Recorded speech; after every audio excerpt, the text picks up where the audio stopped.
Nah, awal itu kita beternak endok pernah juga habis satu kandang itu dengan populasi 130 ekor dan juga 60 pejantan. Waktu itu bablas semua, hampir lebih lah 15 sampai 20 juta.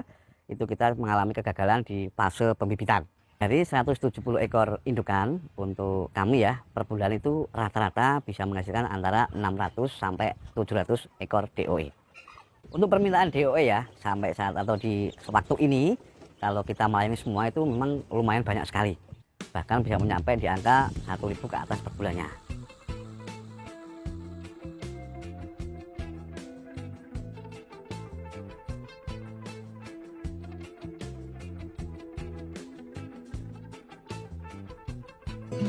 Nama saya Bang Jati Pati, alamat Desa Triguno, RT 6 RW 1, Kecamatan Pucak Wangi, Kabupaten Pati, Jawa Tengah.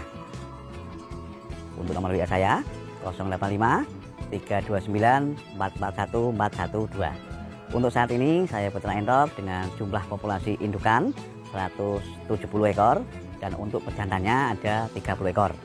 Dan nanti juga ada pembesaran kita yang kurang lebih sekitar 30 ekor.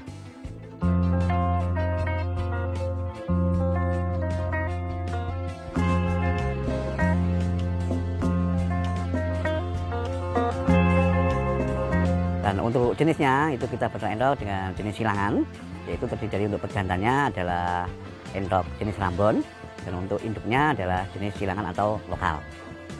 Untuk saya mulai beternak endok itu dimulai sejak tahun 2016. Kala itu kita mempunyai beberapa ekor ya, tapi untuk yang agak besar ini dimulai di tahun 2019. Nah, awal itu kita beternak endok pernah juga habis satu kandang itu dengan populasi 130 ekor dan juga 60 pejantan. Waktu itu bablas semua. Nah, itu di tahun 2017 dan di tahun 2018 kita mencoba beternak endok dengan sistem pembesaran, dan waktu itu juga kita mengalami oleng sekitar 500 ekor pembesaran kita itu mati semua. Baru ketika di tahun 2019 kita mulai bangkit kembali, dimulai dari 12 ekor indukan ya dan 2 ekor pejantan. Kita mulai secara bertahap dan alhamdulillah sampai saat ini semuanya sudah bisa berjalan normal. Vaksinasi untuk semua ternak kita per 6 bulan sekali kita lakukan vaksinasi, dan juga kita merawat dengan perawatan harian menggunakan jamu probiotik. Jamu itu juga masalah perawatan kandang, penyemprotan dan juga penaburan dolomit ya. Untuk alat kandang kita memang sering kita lakukan. Nah, keunggulan ya dari ternak endok ini yang pertama adalah masalah konsumsi dagingnya. Untuk konsumsi daging diakui tidak nih ya, dibandingkan dengan unggas yang lain terutama untuk ayam, untuk kualitas daging endok ini memang lebih gurih. Yang kedua adalah faktor daya tahan tubuh dari endok kita.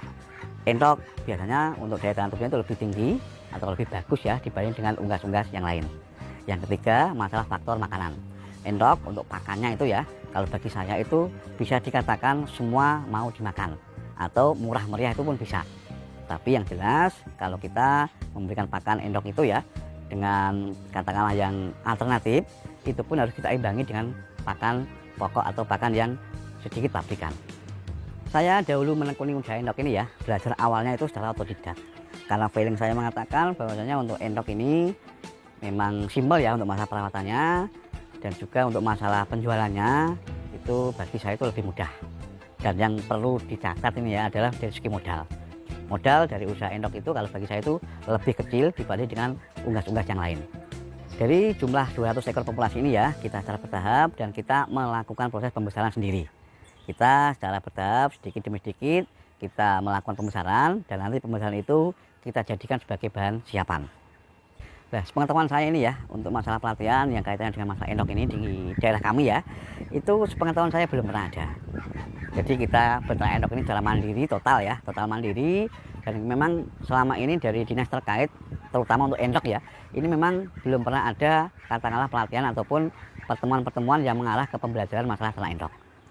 Kebanyakan dari rekan-rekan peternak itu belajar secara otodidak dan juga sharing antar peternak. Memang kita sering melakukan pertemuan ya, kalau di daerah kami atau di lokasi kami ya, itu memang kita dahulu kala itu 1 tahun sekali lah minimal kita melakukan pertemuan rutin dengan rekan-rekan peternak. Bahkan juga kita juga sering datang ke kandang-kandang rekan-rekan semuanya ya, saling curhat, saling bercerita masalah kendala dan juga masalah-masalah yang sering dihadapi oleh rekan-rekan peternak, terkhusus untuk ternak endok pembibitan ini. Nah, untuk memelihara endok ya, di dalam artian pembibitan ini dengan jumlah populasi sekitar 200 ekor ini sebenarnya juga cukup simpel sekali. Sangat mudah sekali ya. Kita cuma memberi makan saja di waktu pagi hari dan juga di waktu sore hari. Tapi yang perlu dicatat adalah masalah tepatan waktu atau konsistensi pemberian makan. Ketika kita memberikan makan itu di jam 7 pagi misalnya ya, untuk kedepannya kita pun harus memberikan memberikan makan di jam yang sama. Sebenarnya itu adalah sangat simpel sekali. Nah, untuk waktu pemeliharaannya itu sebenarnya juga sangat singkat sekali ya. Kita cuma membutuhkan waktu pagi hari sekitar 1 jam dan juga untuk sore hari sekitar 1 jam. Berarti satu hari cukup 2 jam saja untuk mengelola sekitar 200 ekor populasi dari ternak endok pembibitan ini. Jadi kalau kita memelihara ya sekitar 200 ekor populasi ini, masalah waktunya itu sebenarnya juga sangat sedikit sekali ya. Memerlukan waktu sekitar 2 jam, dan untuk jam yang lainnya itu bisa kita sambi atau kita bekerja di tempat yang lain ya. Dikarenakan tadi untuk satu hari itu kita cuma memerlukan waktu sekitar 2 jam saja. Bagi kami ya, hidup itu adalah suatu perjuangan, dan perjuangan itu adalah suatu usaha. Manakala kita mau berusaha ya dan juga berjuang, pasti apa yang kita harapkan itu pasti akan tercapai. Motivasi saya bangkit dari keterbukaan tersebut adalah karena saya yakin ternak endok ini apabila kita tekuni ya dengan cara-cara yang baik, perawatan yang maksimal, dan juga pengelolaan masalah pakan yang bagus juga, saya yakin itu pasti akan bisa menghasilkan. Kalau saya mempunyai prinsip seperti ini, yang penting untuk usaha kita itu menghasilkan. Karena apa? Karena hasil itu tidak terletak pada satu titik saja, yaitu materi. Tapi memang penghasilan itu bisa kita rasakan dari ketenangan ya, karena mungkin saya hobi. Dan pasti untuk masalah hasil atau materi akan mengikuti. Yang membuat saya yakin bahwasanya untuk ternak endok ini menghasilkan, itu adalah bahwasanya untuk masyarakat kita saat ini, terutama di musim-musim tertentu ya, atau di momen tertentu, itu menyukai masalah daging endok. Itu yang pertama. Yang kedua, masalah pangsa pasar ya.